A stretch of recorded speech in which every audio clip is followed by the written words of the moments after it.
In the last episode, you saw the world's sketchiest removal of a transmission and transfer case. This big beast right here tried to fight us a little bit, but we got it taken care of.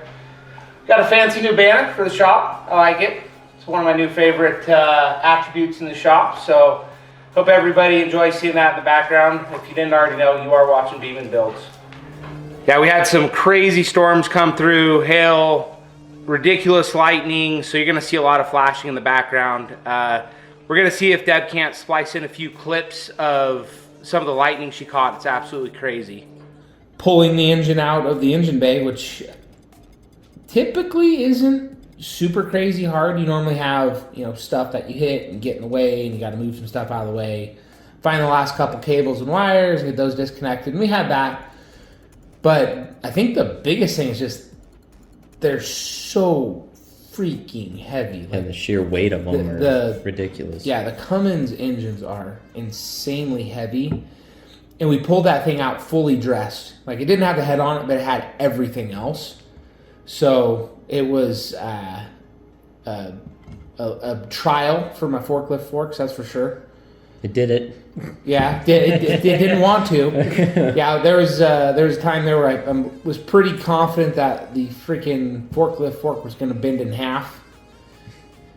The only thing that really hung us up, I think, was the engine mounts were kind of seized. Like the bolt was kind of seized in there, so you couldn't just slide it out nice and smooth.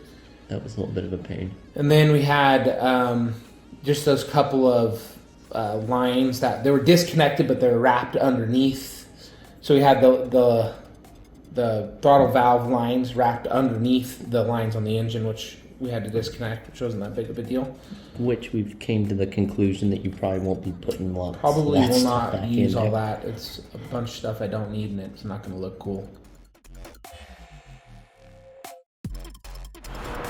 We're hoping to find a crank that is in great condition, because we're planning to use this one to build the other motor. So this thing's got some issues, then you gotta get a new crank. I don't want to. All right. Now the arduous process of pulling off all this filthy crap.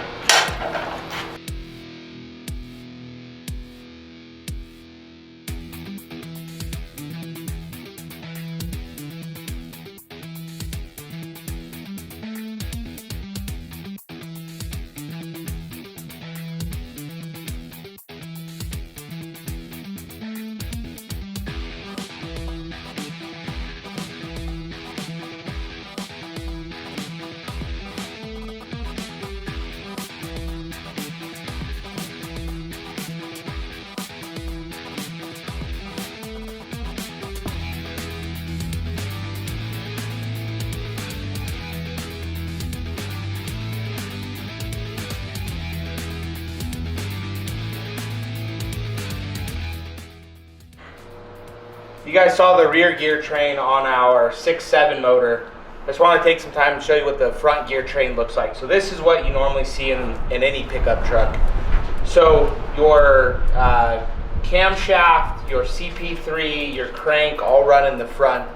On the industrial motor, what you saw is the same exact setup, but in the back. The only thing that runs off the front on the industrial application is actually just your oil pump gear. So on the pickup truck, everything runs off the front. CP3 gears come pressed onto the pump. So whenever you're gonna swap out a CP3 or you're doing something like this, it pays to get this little tool. You can get them off of Amazon, basically every diesel retailer sells one. They're super cheap, but this will make your life a million times easier. There's all kinds of ghetto ways that you can pull them off, but just do it the right way, get the right tool. They're super inexpensive and they'll work every time. So all you do to put them on is just screw it into the threaded holes, run it down, and it'll pull it right off.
Alright, so far things are looking pretty good. All the rod journals, a little scuffed up, what you'd expect to see with an engine with 180,000 miles on it, but overall really good condition, no big scars. So one of the things you're looking for when you're inspecting a crank is anything that you can catch your fingernail on, because if you can catch your fingernail on it, most likely it's going to eat a bearing and it's not going to be good to use. You'll have to get it turned down. So this, you can definitely see some wear marks, but nothing I'd be too concerned about. So I think I'll just take this one to the machinist, have it polished, and I think we will be good to go. So the next step is checking our mains, but all the rod journals are looking pretty good.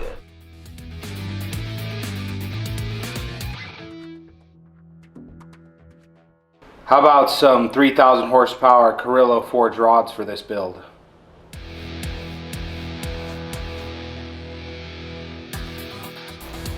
One camshaft.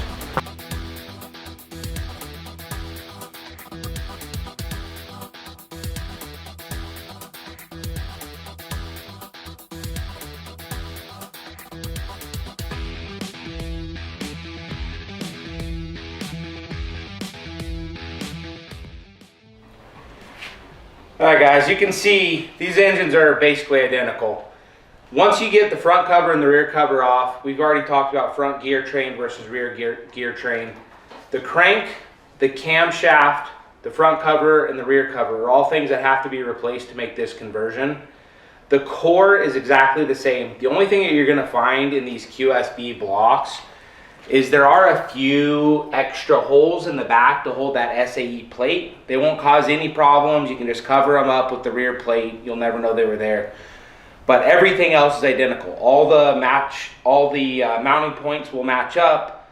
The engine mounts will match up. The front cover, the rear cover will bolt up. You will have to put in some freeze plugs for your oil galleys, like this guy right here. This rear has a oil galley plug that you'll have to put in.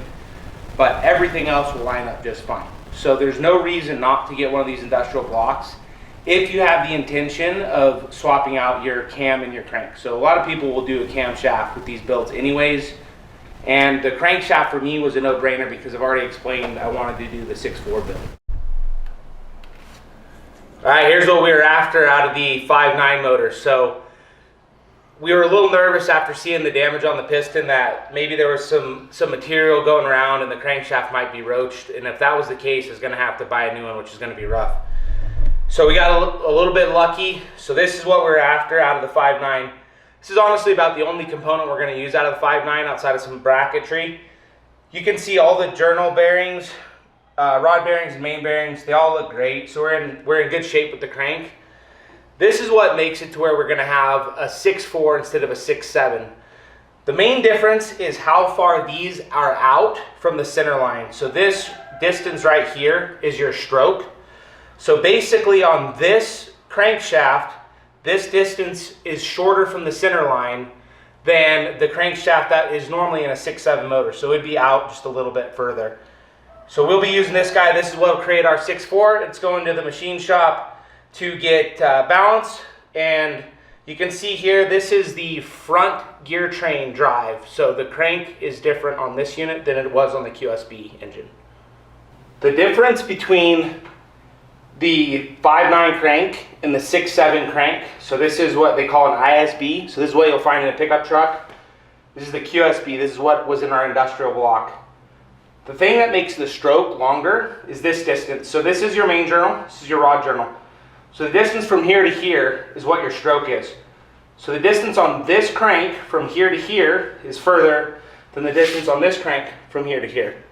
So what happens is this, when it's accelerating up the bore, is going to accelerate the piston much faster. So that's the piston speed I was talking about. Piston speed kills engines when you're RPMing. So this will be a little slower than this. The other thing you notice is where the gear train gear is. So you can tell right here, this is the front of the motor. This is our 5.9 crank. The gear up here is much larger than this one. So the only thing that the QSB engine runs up front is the oil pump. That's why this gear is so small. Then the flywheel attachment is down here, you only have the flywheel attachment for the ISB engine, but the gear is actually on the back side for the QSB engine. Those are the main differences on the crank, but they're not interchangeable. Like, there's no way to convert this crank to be front gear train. It has to be a crank swap. Nice clean engine bay.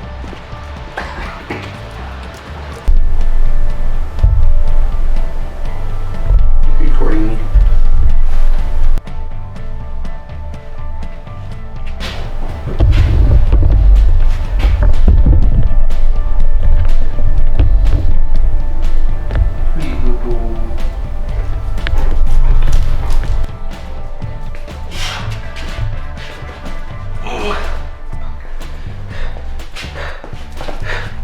Very, very heavy.